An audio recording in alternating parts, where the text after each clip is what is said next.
investors. Let's move now to Boston, a beautiful city of Boston. In Boston is Justyna Orłowska. Hello, Justyna. How are you? Hello. The first thing always during conferences, online conferences, it's unmute. So I have unmuted. I can hear you and you can hear me, I hope. Yes, we hear you very well. Justyna has moved from Poland to the United States. In her previous life, she served to the Polish government. She was the high representative for the prime minister for the GovTech. And you initiated and you led a lot of initiatives which bring innovation and investment to Poland. You launched a lot of programs. Now we are bringing this expertise from Poland, from Europe to Boston, to one of the most fanciest city and innovative place in the United States. Tell us, what are you working on today, and how does the Polish and European perspective add value to the American innovation space? Is it like a huge difference? Thank you, Igor. In Boston, I help lead the city's digital and emerging tech initiatives, from AI-based services to smart infrastructure. And I really enjoy Boston, of course, which is perceived, I think, together with DC as the most European European city here in the US. What I bring from Poland is a deep belief in building bridges. So relating to our topic of today's panel, building bridges between the public and private sector and the know-how to scale innovation through policy. In Europe, we've learned to do more with less, I would say. In the US, there is capital, both financial and human, from all over the world, as well as speed. If someone believes in your idea, it is only a matter of time that something will happen here.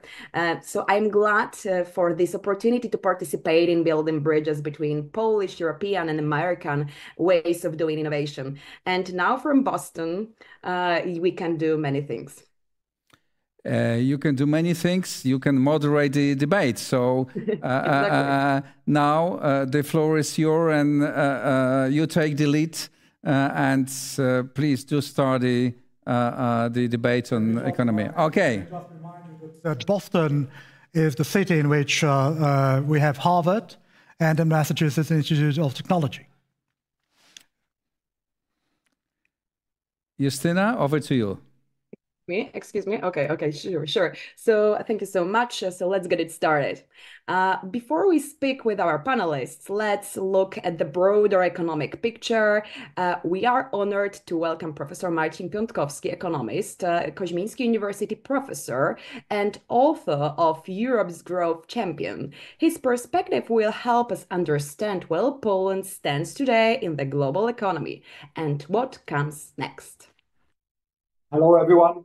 It's Marcin Piątkowski. I'm an economist professor at Koźmiński University in Warsaw, an academic, but also an international economist with almost 25 years of experience of advising governments around the world, more than a dozen countries, including India, China, the Philippines, but also Poland and Ukraine.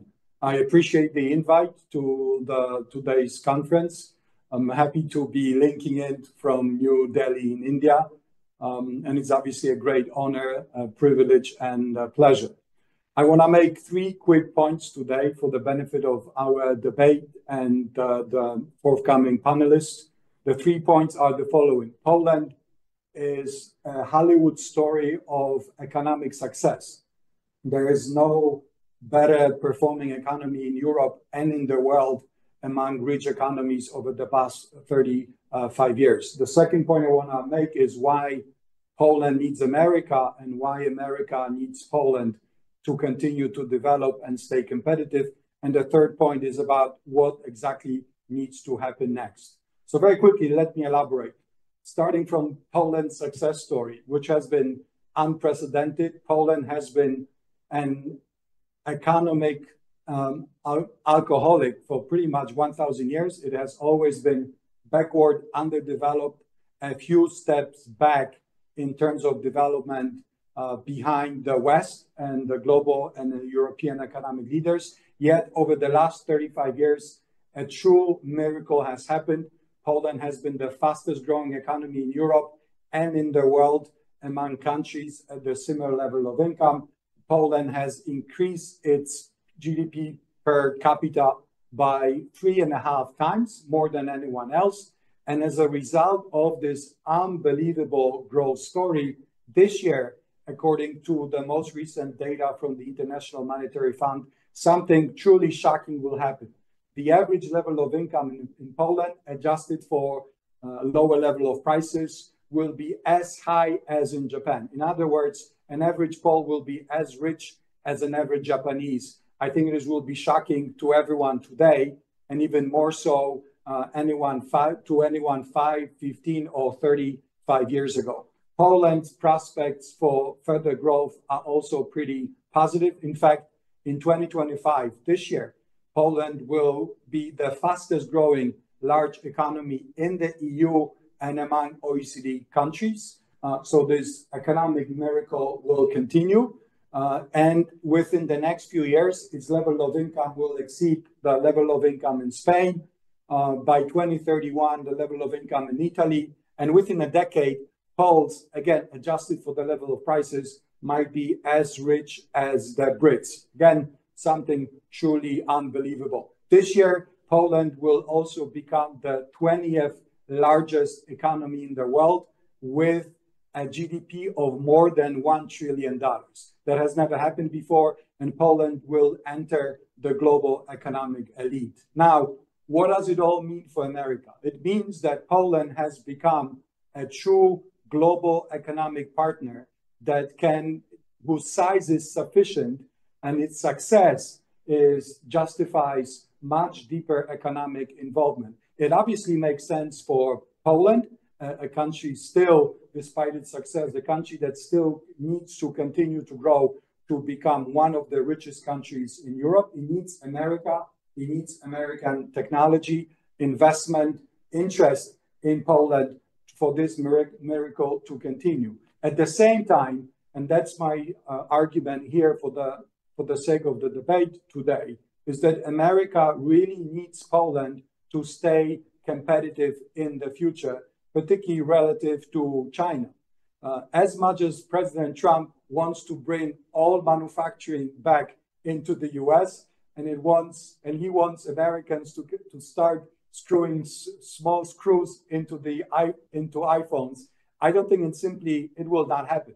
American level of wages are simply way too high to attract all types of manufacturing, perhaps except for the really high-tech, highly advanced manufacturing. So I think what Poland can provide is a safe, allied, friendly, competitive place in a great location in the middle of Europe to attract the type of manufacturing, the type of investment that is needed for America to stay competitive, because America is just simply too expensive to bring in a lot of manufacturing back. And Poland can be the critical element of building supply chains, alternative supply chains to China and other countries in the world that were based towards which America wants to reduce risks. So moving to the last and final point, what needs to be done? I would like America and Poland, both governments, to sit down, create a working group, a strategic investment working group that would actually focus on the types of investment, both ways actually, that would help that will help Poland to continue to grow fast, and that will help America to stay competitive. There's a number of areas that will be critical, such as manufacturing of military equipment, ammunition and the like, and the drones. There will be also a big space for attracting and developing together dual-use technologies in AI and elsewhere. There will also be a big opportunity to bring other types of investment, including in green energy, in green equipment, and in green technology. But overall, the message is that the US and Polish economies are to many extents have complementary structures, and putting them together will be a win-win for both. So to summarize, to respond to the question, can we build a great Polish-American business bridge? The answer is yes, we can, and we should, because indeed that would make a lot of sense. There will be a win-win for America and for Poland. That will be a big win for the free world, for democracies, and for the future of the Western Alliance. So indeed, much needs to be done to make it happen, but I think it's critical to make the argument that America needs Poland and Poland needs America. So before jumping into our discussion today, I would love to also introduce our guest who has recorded previously, and I have a pleasure to talk to him, and his message is amazing. So I am talking about Rafał Modrzewski, who look into space literally. So Rafał Modrzewski is the CEO and co-founder of ICEYE, the world's first company to successfully miniaturize and launch small radar imaging satellites that can monitor any location on Earth, day or night, in any weather. ICEYE delivers near real-time satellite data to governments and businesses worldwide, supporting disaster response, environmental monitoring, and national security. And I have things to know about Rafał that we should all know. So ICEYE began as a Polish-Finnish student project and became a global pioneer in satellite technology. Today, we extend our congratulations to Rafał and the ICEYE team for signing a 200 million euros contract with the Polish Ministry of National Defense to provide advanced SAR satellites, enhancing Poland's defense capabilities. And this is my personal note and a moment of pride. During a course I took at Princeton on satellite imagery interpretation for national security, ICEYE was referenced by the professor as a state-of-the-art global technology leader. It was a powerful reminder that Polish-born innovation is already shaping the future. Let's listen to Rafał, what his message is. Good morning. Good morning, everybody. Thank you for having me and giving me this opportunity to comment on this important topic. I think indeed we are looking at a unique situation in history when it comes to geopolitical relationships, especially those between Poland and the United States, but also those between the United States and other actors.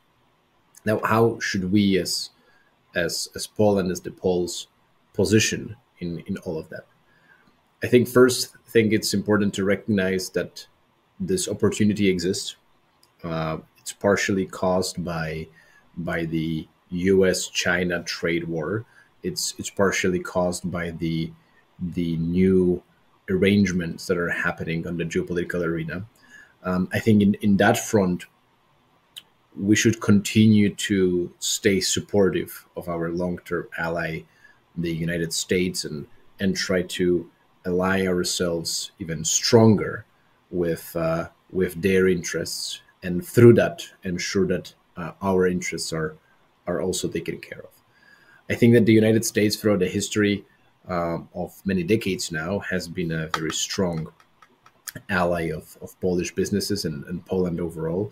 It is the entity that guarantees our security as such, and I'm sure that is going to be an important entity going on in the future, and we should not forget that. And so, as ensuring that in those difficult, vulnerable times, that we are close to our partners is probably very important. I think it's increasingly important to ensure that we are working today on the economic arena, that we have exchanges when it comes to the trade and companies and all sorts of economic ties with our partner.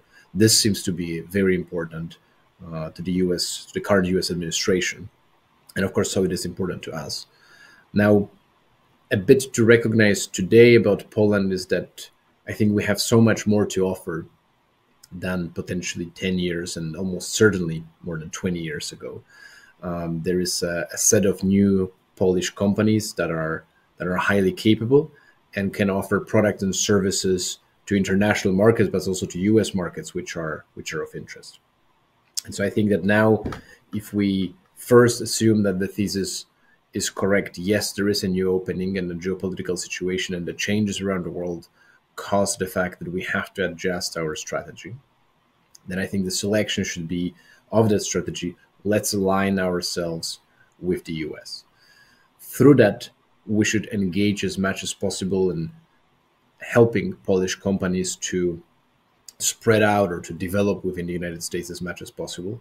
And I think it's important to point out over here that the best thing we can do as a nation is to ensure that there is a close collaboration between the politicians and the private entities. It's actually been true for the United States for decades, if not centuries, that the government and the private sector have been working hand in hand in order to promote the US-based products internationally, as well as they have always taken into consideration bilateral agreements when it comes to allowing foreign companies to either flourish or fail within the United States. I think keeping that in mind when it comes to our current administration in Poland, it's important that that administration, that today's Polish government is aware that they must support the Polish companies if we wish those companies to be successful in the United States. On the other hand, I think it's important to look at importing the investors from the United States into Poland. Of course, we want to ensure that our companies are successful over there, but we also want to make sure that the US-based investors can be successful by investing their assets or supporting our companies as much as possible. I think here what we can see is, whenever I talk to the US investors, they tend to be focused on the practicalities of doing business. They are extremely non-emotional, business-oriented entities or fund managers, and as such, they assess most of their decisions through their ability to be successful in the long term and their ability for the particular investment to return its returns. And as such, I think if we can do something today, besides continuing to grow the companies as much as we do, there's two things. We should continue to invest more and more in the fundamental research. Fundamental research investment is ultimately the primary way in which we support the development of high-tech and deep-tech businesses, and those seem to be in trend today, and reduce any sort of irregularities or challenges that Polish law might be creating, both for Polish companies, but also for foreign investors trying to invest in Poland. I think simplifying the law, removing bureaucratic burdens, trying to establish simpler rules of operations for entities, for the companies, as well as for the foreign investors, is going to result in us becoming a more and more of an attractive geography from the perspective of the US investor, and as such is going to import those investors over to Poland, closing and ensuring that our ties are better. So in summary, looking at this, given the opportunity that we have today at hand, and I think that opportunity is unique, we should strive to increase our dependency or our collaboration with the US in two fronts.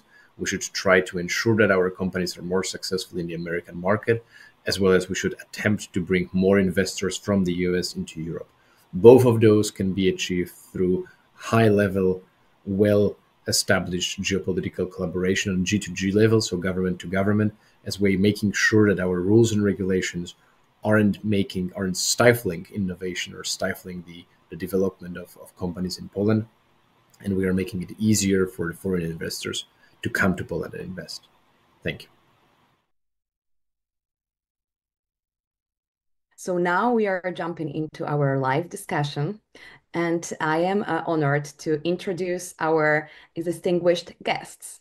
So let's start with Alex. Alex Cheniere Energy is Director of International Affairs at Cheniere Energy, the leading producer and exporter LNG in the US. And there are three things that you should know.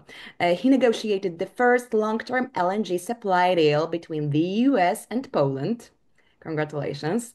He brings experience from the US State Department, Treasury, and World Bank. His work focuses on global energy security, where Poland is now a strategic player. And one more point, Alex, from what I know, lives in my top two cities, in one of my top two cities in the US, so DC. So please convey my best wishes to my city as well, to DC. Absolutely. Welcome. Yeah, thank you. Great.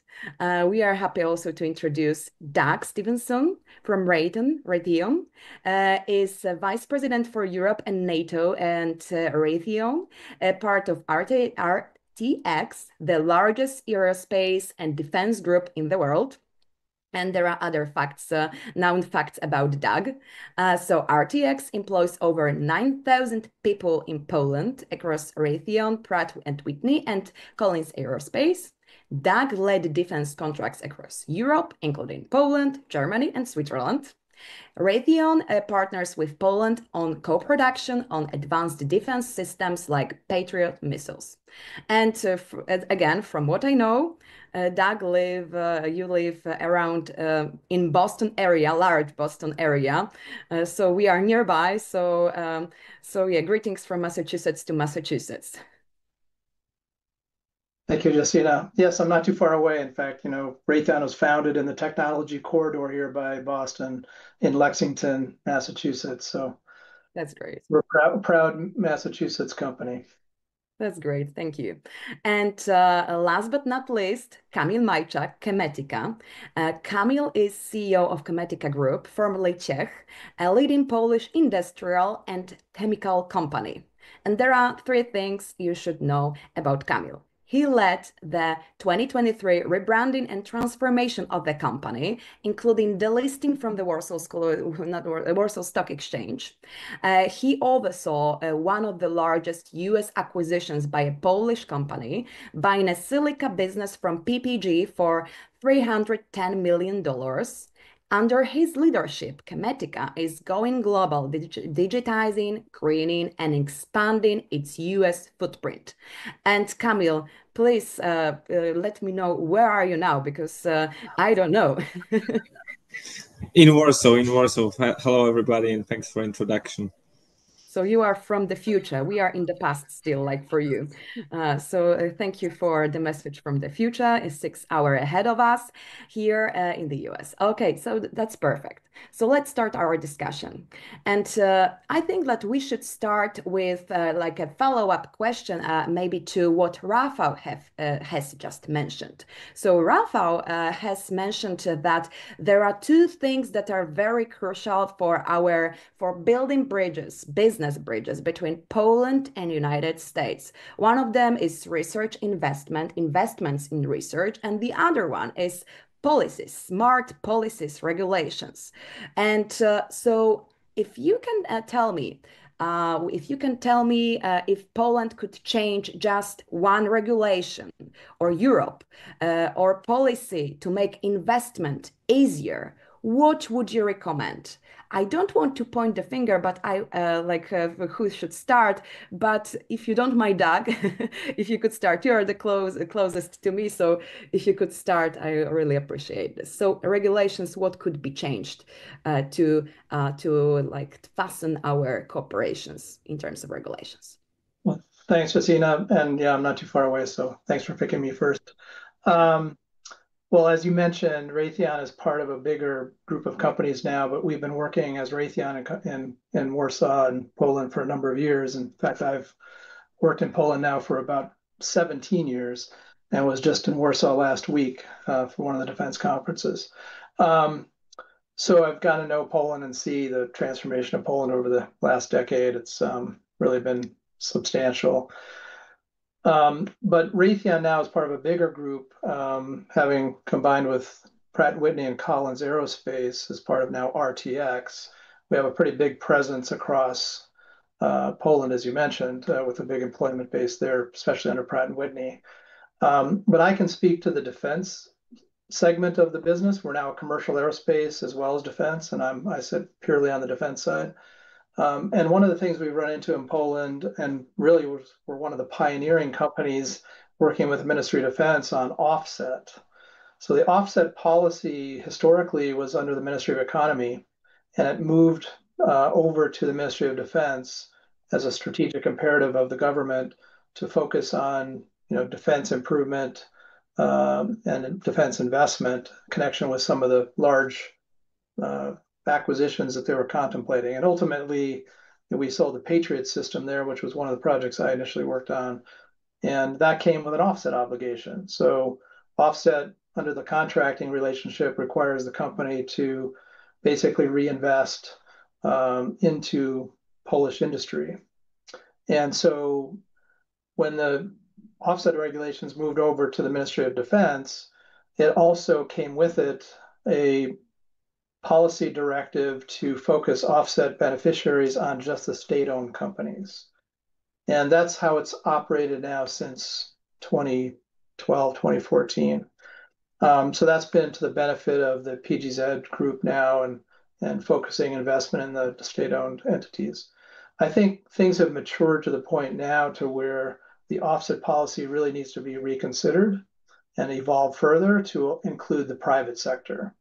If Poland really wants to build its defense industrial base, which is critical to the longevity and health of the defense sector in Poland, you have to look to what's happening in the United States. You have to look what's happening across Europe and some of the opportunities. And if you, orient your offset incentive policy to one sector, being the public sector, it naturally constrains things. So I think a fresh look at the offset policy so it could benefit the entire private sector, which means from our point of view, that private sector companies, even those owned by and entities in Poland operated by foreign-owned businesses like Raytheon or RTX, and Pratt & Whitney is an example, could actually benefit in the same way that PGZ companies do today. So if I get a U.S. defense contract, through a U.S. government-to-government sale, the offset obligation that comes with that, we should have the option to support jobs and innovation at a company perhaps that we own in Poland that employs Polish people and creates innovations locally. That should be treated equally to the state-owned company. So that would be a big change. Require a lot of political will, but that's an effort that we'd like to see considered. Mm-hmm. Thank you so much, Doug. So what is perspective from Poland, Kamil? Thanks. I think that's something we live every day, as we are still predominantly Polish company with a lot of activities here. And I think when I'm speaking to our US colleagues, and we have a board member who's from US and now very much involved in our European operations as well.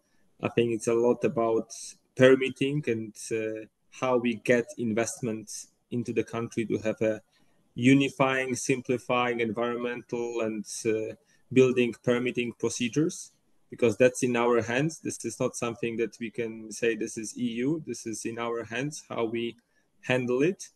And that we do it, I think, transparently and in a quick manner, in being a pro-business. Because I think, in a sense, sometimes probably if it's government to government, it may be easier and simplified. But when we have mid-sized, larger businesses investing and building things in Poland, I think this is some of the reasons why we see even Polish companies investing in the US, because it's sometimes easier to do greenfield and direct investments there than to do in Poland. And I would say sometimes gold plating of the EU legislatives that we have in implementing in Poland, we can make it easier. We have great companies, we have great investors looking to invest in Poland. I think we need to make it as easy for anybody who wants to do business to pragmatically be able to do it in Poland. And I know it firsthand that the more difficult the projects, the tougher it gets. And even if they make perfect sense for all economy, employees, local communities, and parties involved. And this is something that we absolutely should focus and make sure that we simplify, unify it across different regions in Poland and make it easy. Mm-hmm. Absolutely. So this was the message from capital city of Poland. And so now let's listen to the perspective from the capital city of the United States. Let's move to Alex to DC. No, thank you very much. And just as a bit of background, so our regulatory focus mainly on most of these issues is at the European level. Cheniere became the largest supplier of LNG to Europe in 2022, following the Russian invasion of Ukraine. And we were Europe's largest supplier in 2023 and in 2024. Backing up, we signed our long-term deal with what is now Orlen in 2018, and deliveries of LNG under that deal began in 2019. And that's a 24-year deal. So that'll see US LNG flow to Poland for decades to come. So when we think about the regulatory picture, we're looking not just at specific markets in Europe, but the EU kind of as a whole. And really the main focus that we have now is on the European Union's methane regulation. And just a bit of background, that creates an obligation for importers of natural gas into the EU to meet a series of phased-in requirements. So that's methane emissions reporting in 2025, measurements with independent verification in 2027, and then methane intensity standards by 2030. Many of the details are yet to be defined, but generally the focus is on upstream, so the producers in the natural gas supply chain in the United States, in our case. So the requirements for independently verified measurements at the producer level are pretty unworkable, frankly, for US LNG and US natural gas, given kind of the breadth, the size, and the complexity of the US natural gas market and US supply chains, upstream of liquefaction and the US LNG business model. That business model that was very attractive to buyers in Poland and across the EU as well. So we want to be as helpful as possible, both to the European Commission and to our buyers and customers across Europe, to ensure that US LNG can, of course, continue to flow to Europe when European governments and customers need it and want it. And we expect that to happen, not just for years to come, but for decades to come too. So the requirements for independent verified measurements are uniquely difficult. So we really would hope that there's some change and reform to that, particularly as implementing acts for the regulation are worked out. And we believe that many US companies, in particular Cheniere, can meet the intent of the regulation. And we hope that the Commission can compromise on certain requirements kind of to address the issues. And I think it's important to point out that the role of the member states and member state governments on the methane regulation will be incredibly important. And that those voices in Brussels, particularly of large buyers of US LNG, and particularly for governments like Poland that rely on US LNG for clear energy security needs, are going to be incredibly important.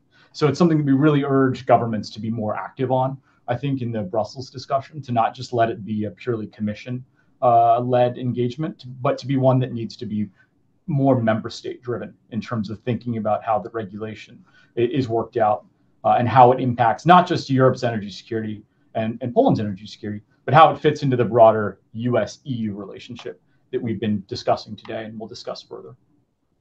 Thank you, Alex. So let's stay in DC for a moment. And you mentioned the invasion on Ukraine by Russia, and this, of course, has reshaped transatlantic priorities. So how has that influenced your strategy or pace of engagement in Poland? So it really is, it definitely has shifted the way that we engage, I think, in Poland and across the EU, both in terms of supply and in terms kind of on regulation. But really it's shown the invasion and the aftermath of the invasion has really shown that the security of supply and energy, both in the form of reliability of production, but also in the flexibility of delivery. And both of those things are very much center of what US LNG brings to the market. That these are vastly important now for the years post-invasion, but will also be really important, I think, for the decades to come. We've seen how critical US LNG has been for energy security in the region at the time of at its time of need. So over half of the cargoes that we produce in our facilities in 2024, for instance, went to Europe. That's very different than what happened prior to the invasion of Ukraine, when the majority of our volumes were heading to the Indo-Pacific to Asia. And just to put it in perspective, one cargo of LNG, so one ship, can provide heat for 1 million citizens of Poland for 1 month. So we're talking about just a massive flow kind of energy and molecules across the Atlantic that started in 2022 and really hasn't stopped. So Poland is one of our top 5 destinations this year alone. So it really has kind of transformed the way we look at Europe as both a current source of demand, but also a future source of demand. It's why we continue to engage on the issues that I talked about on the methane regulation, but also on things like the CSDDD, the Corporate Sustainability Due Diligence Directive, and some of the other rules and regulations that Brussels and the Commission are very focused on that will impact how American firms think about the European market going forward. Mm-hmm. Thank you so much. Doug, you mentioned the importance of co-production in defense. What's needed for Poland to evolve from a recipient to a true co-developer of advanced defense capabilities? Well, I think a lot of things. Just, there's a good foundation for growth, but maybe I'll answer the question in 2 parts because I think this is also tied to sort of developments since the war in Ukraine. Clearly, Poland needs to invest more in R&D. That's always a good foundational element that's needed, and I have seen that grow over the last decade, and it needs to grow further. And as I mentioned before, strengthening government support for contracts, not just in the public sector, but also the private sector, would also help build that industrial base. But I also believe that Poland needs to start looking beyond investments or acquisitions just for its own defense military needs, which, there's still gaps there. They're still working to build, but they need to start also looking at multinational cooperation within NATO. And the reason I say this is because NATO has kind of woken up, right, since the war in Ukraine. And there's admittance across, Europe that the defense industrial base is severely lacking in capacity. So, the call has gone out within NATO to step up defense spending, but the driving need is to build capacity, both in the critical weapon systems, but also in the missiles and other defensive capability that's needed to defend against a possible attack. So that's become readily evident. It's being talked about across the defense community and even in capitals across Europe, and being promoted by the new Secretary General of NATO. So I think what Poland can do is do more, and you don't see much evidence of it in recent years. I think they need to look at trying to do more multilateral, multinational collaboration on defense procurement, where we can get bigger programs with Poland maybe as a lead nation, working to support defense needs regionally, not just for Poland.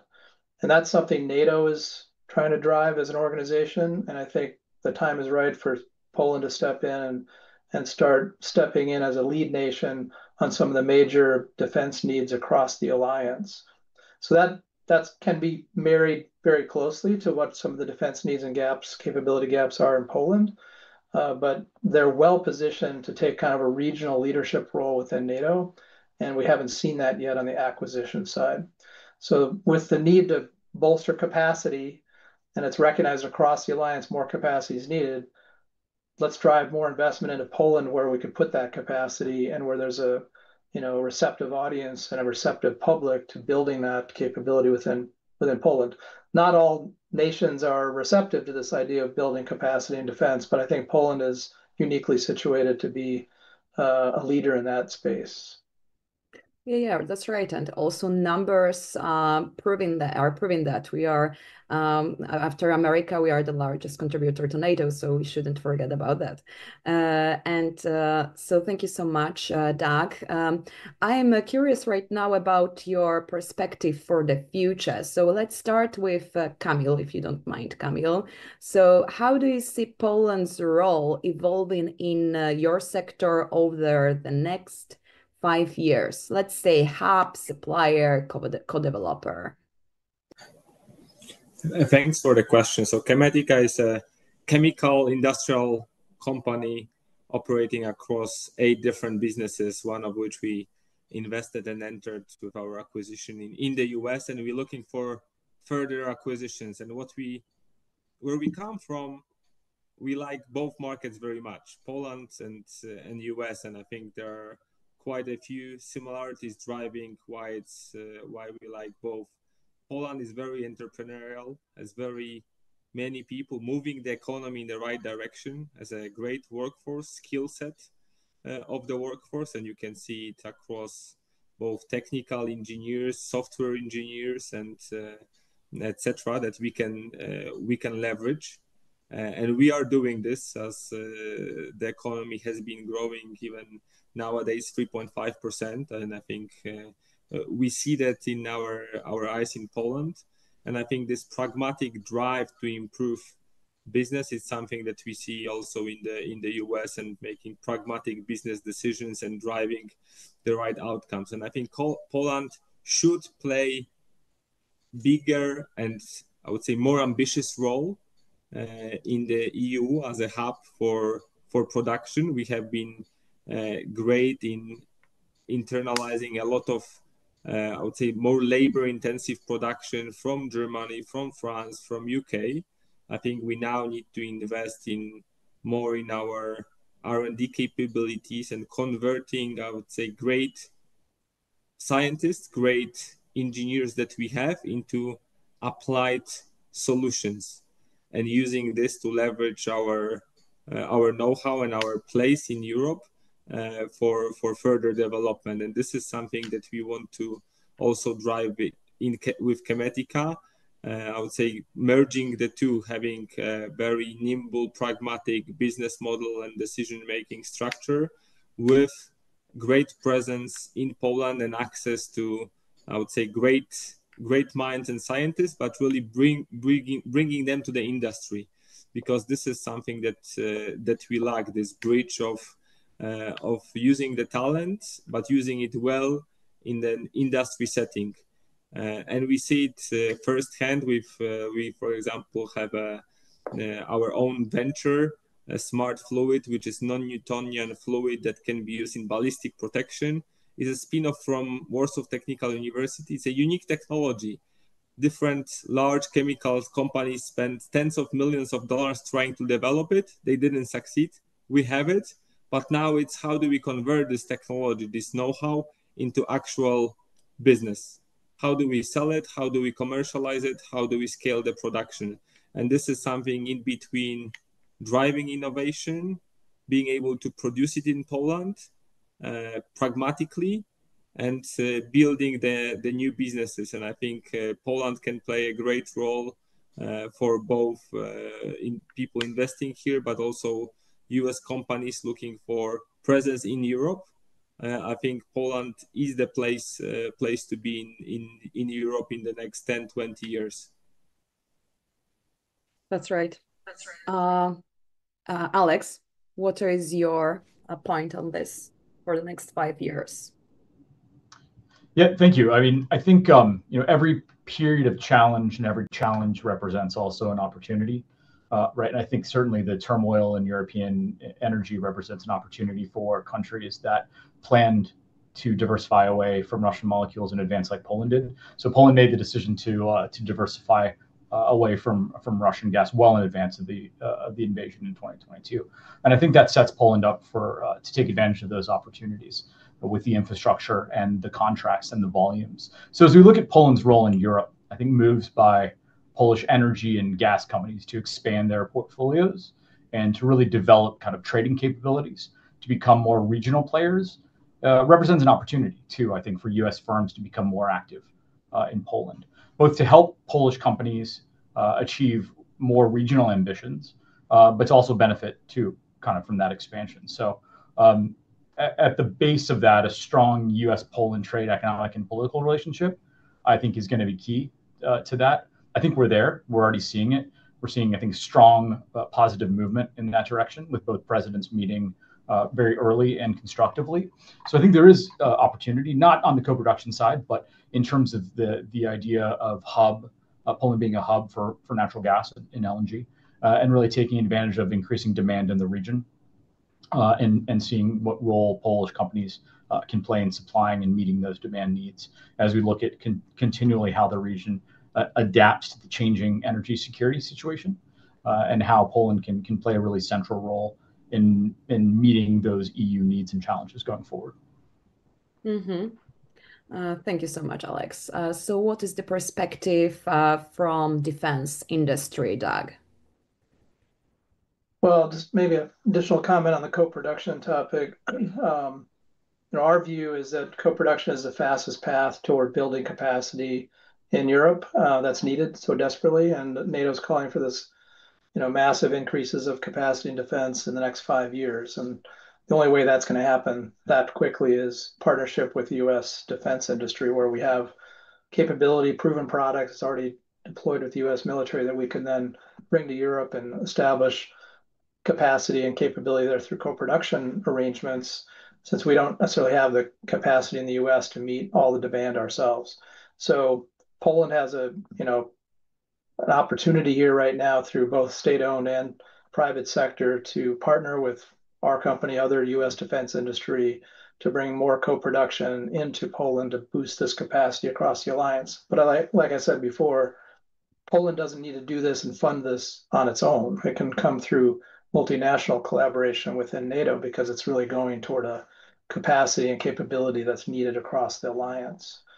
So I think, we're kind of at an inflection point given where we are from the war, and the wake-up call within NATO and with the new administration in the US, where this is a drive to get Europe to invest more in its own defense capacity and defense capabilities.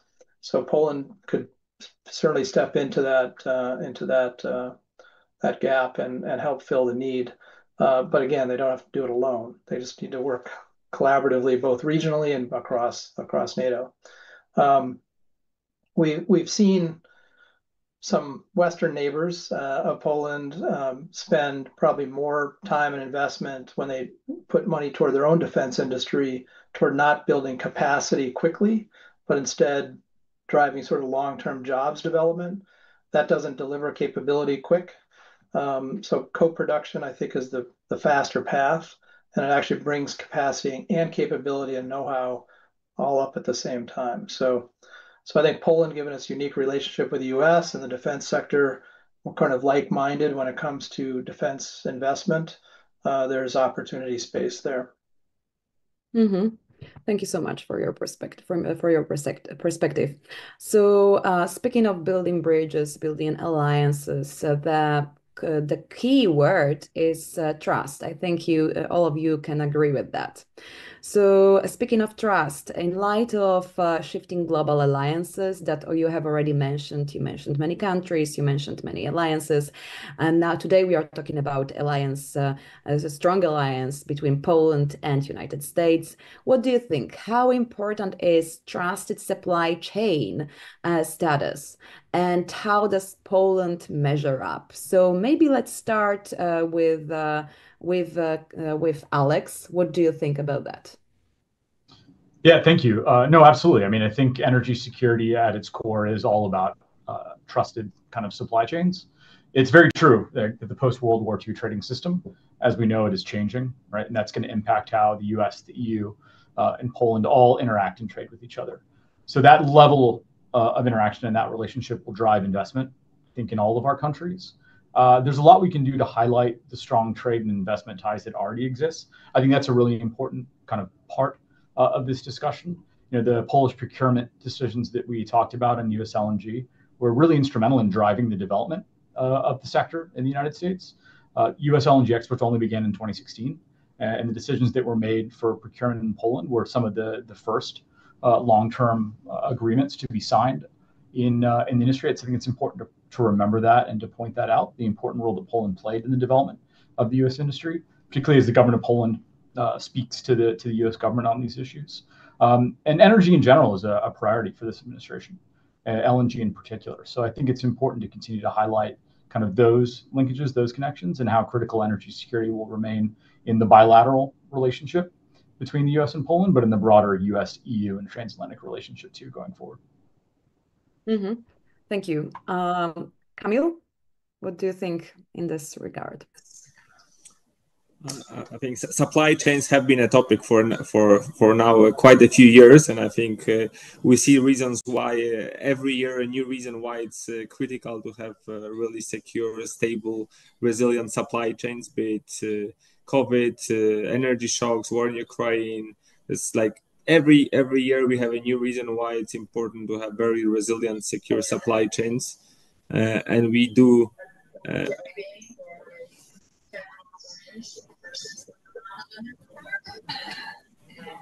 And as a so we have some contributions from DC, what I can tell.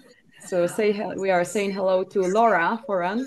Are you going to join us for the discussion? We can hear you, Laura. Okay, Kamil, please continue.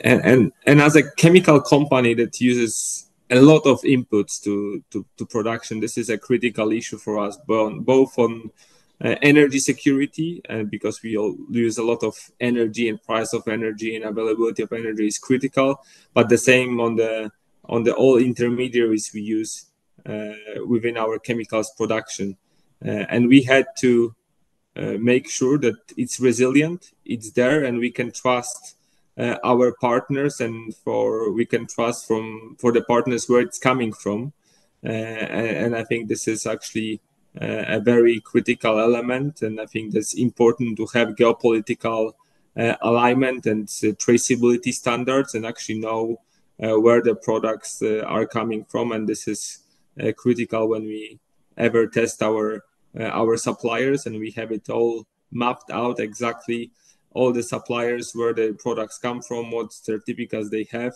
to be sure that we know if issue emerges, how do we respond to it? And issues do emerge on the supply chain, on the shipping routes, on a particular dynamics in geopolitics, and we have to adjust, and this requires very thorough partnerships, a very thorough diligence of the partners, and long-term trusted relationships that are critical, that may cost a bit of margin at short term, but are required for the long-term stability of the business and sustainability of the business. Perfect. Thank you so much.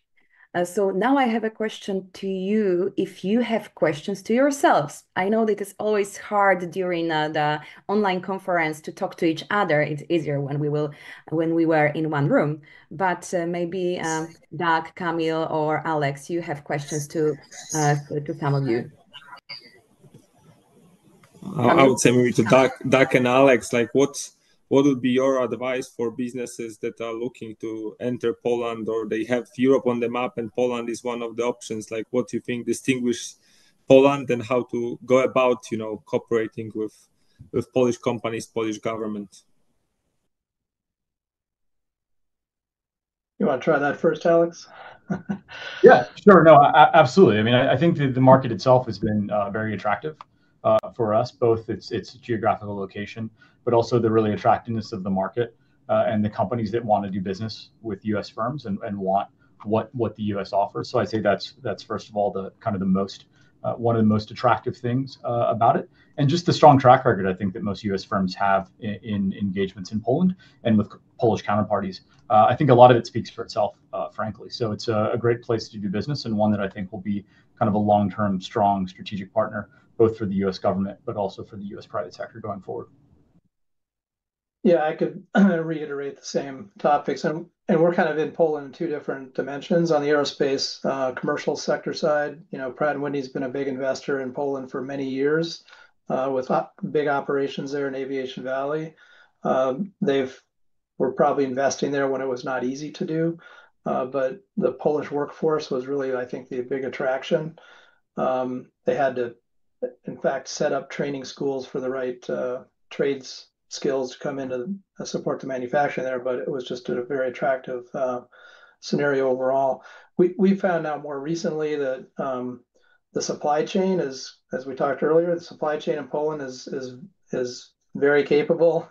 We have over 850 suppliers across Poland, and our intent when we invest in suppliers and qualify them to support our products, we don't want them to support just Polish needs, but globally. So we're looking to expand exports from those companies that we have enter our supply chain from Poland. And they've been very responsive and quite frankly, very capable, certainly on par with their Western counterparts, and typically more economical. So I think it's overall a very attractive place to do business. it's getting better by the year. I mean, that's the continued investment in infrastructure and transportation has helped incredibly. I mean, years ago when I was in Poland, it's hard to get from one end to the other. Now it's quite easy. It's like the rest of Western Europe. So I think today is the climate's very positive, and with continued good U.S.-Polish relations, it's only going to get better. That's great. Yeah, positive message. I like it. So now I received the question from Poland from the audience from Ziemowit from Poznań. If you don't mind, I will read this question out loud. So, how big problem for companies like Raytheon or Lockheed Martin is pressure on European Union countries from European Commission to buy military equipment in Europe? So I think, Doug, actually, this is you to answer. A lot of talk about that subject these days, just more recently. I can't speak for Lockheed, of course. They're our competitor. But there is obviously a strong call from the European Commission and European Union to buy more European. And it comes back to my prior subject. That's the need to build capacity in Europe. Personally, I think the initiative to spend more defense dollars in Europe on European companies makes sense. They need to build that capacity, and that includes Polish defense companies. I think there's still going to be a substantial amount of defense budget available across Europe for the needs that come from the US. So there needs to be a balance. Ultimately, you can't, adopt the full, French model of only buy European and shut out the Americans. But I think, Poland will take a much more balanced view. So direct the money that comes with a buy European mandate to the European companies and allocate, the appropriate level of defense funds to imported defense products. But it's okay to put a requirement to co-produce that capability in Poland, or in Europe. And we do that regularly and routinely, and that still brings know-how, jobs, capability, competency, which are all important to the defense industrial base. Thank you so much, Doug. So now let's switch to a little bit personal question, but I think it is of a huge interest for those who are listening to us and they are just graduating from universities. Now it's a time of graduations, like May in the US, it's crazy with the graduations. There are many Polish students here in the US as well. And but also in Poland, it's June, it's more graduation time. But anyway, this is time of graduation, which means that many young people are considering their future steps in their career. And from your perspective, you've accomplished a lot in very serious industries. And but what's your one dream or goal that still keeps you motivated today? Let's inspire young people that you're already inspiring. So let's start maybe now from Poland. Kamil, please. Thanks for the question. So I think we have a vision that for the company that's super inspiring for me and the team. I think we want to build a truly global big player coming from Poland that's really big in US, really big in Europe, but comes from Poland, a global name with origins in Poland. That's, I think, our grand vision that I think keeps me motivated every day, looking for new opportunities, where to do business, how to grow business via acquisitions, how to build winning team that accomplishes this. And I think that's what drives me to go to work every day and pull through any challenges that arise. Thank you so much. Alex, what is your message to young people? Yeah, thank you very much.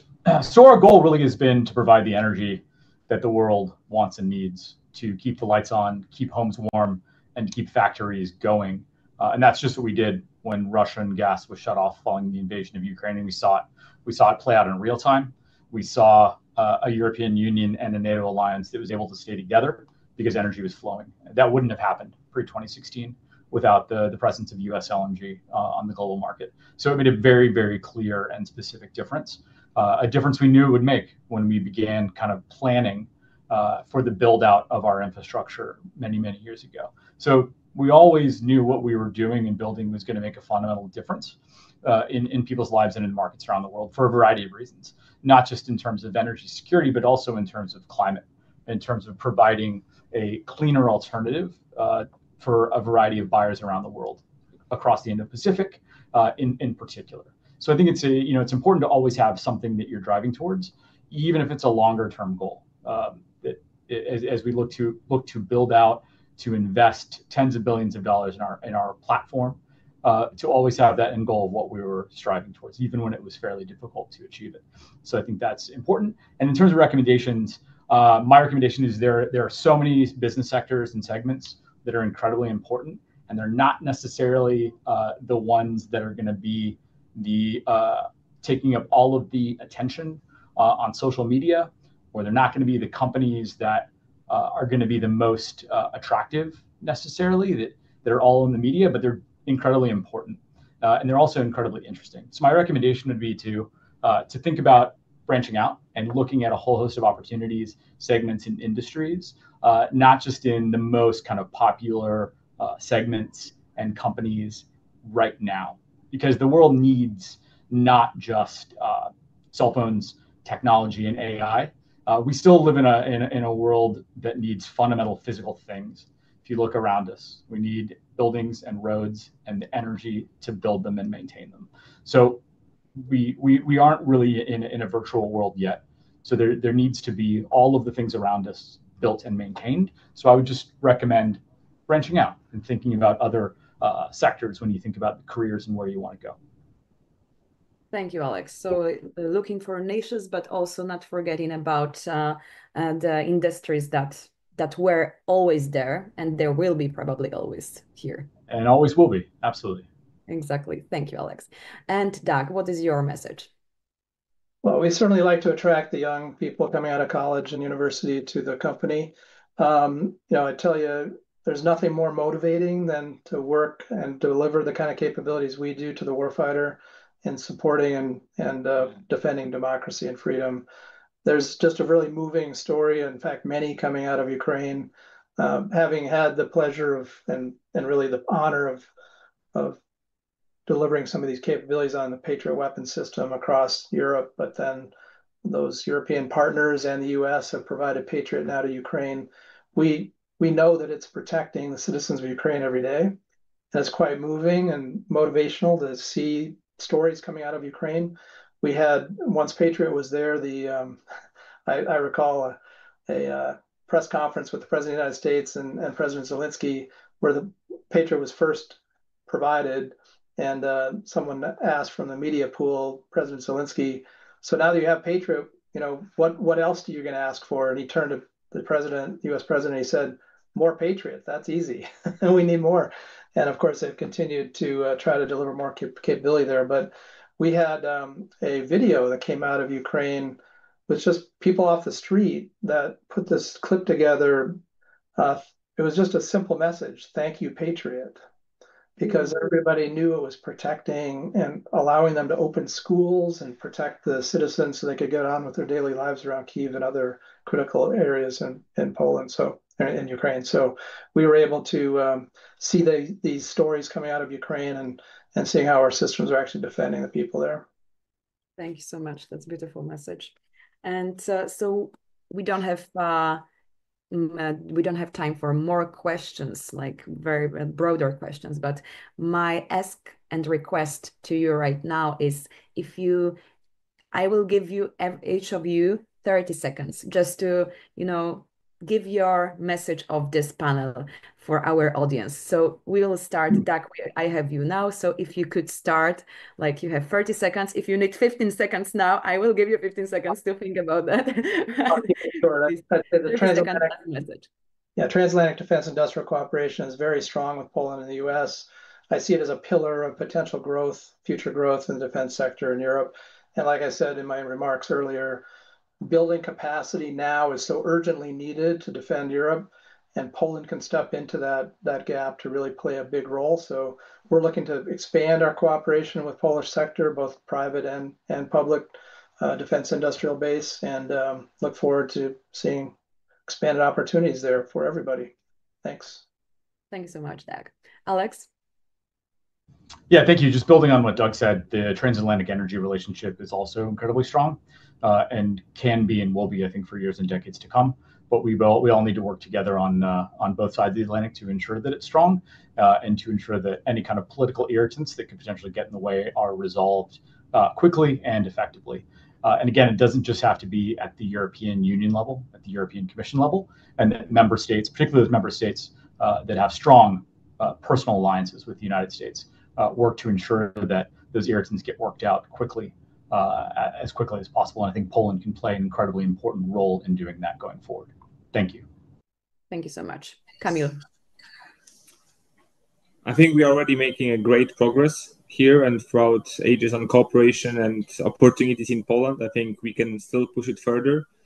Polish administration can make it easier to invest in Poland, can make it more pro-business, pragmatic for other companies to invest here and drive business performance. And we have fundamentals to do it. It's removing the barriers to actually unlock the potential. At the same time, I think we need to merge forces, use administration more. Administration needs to be more proactive in pushing Polish companies to the US, opening doors, making sure also that we share more and more experiences from Polish companies, private, public entrepreneurs investing in the US and having and working there.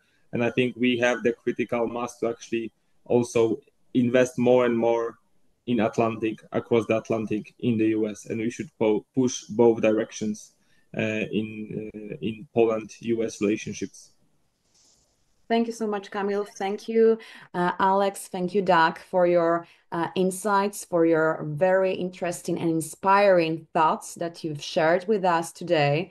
And now, great thanks to Warsaw Freedom Institute for bringing us here for this conversation. And yes, I hope to see you again, and good luck with everything. And greetings from Boston to Warsaw. And we are connecting with the studio again. Thank you. Dziękuję. Dziękuję. Thank you. Hello from Warsaw, Justyna. Thank you so much. Thank you so much for all panelists for this excellent discussion. And now we are going to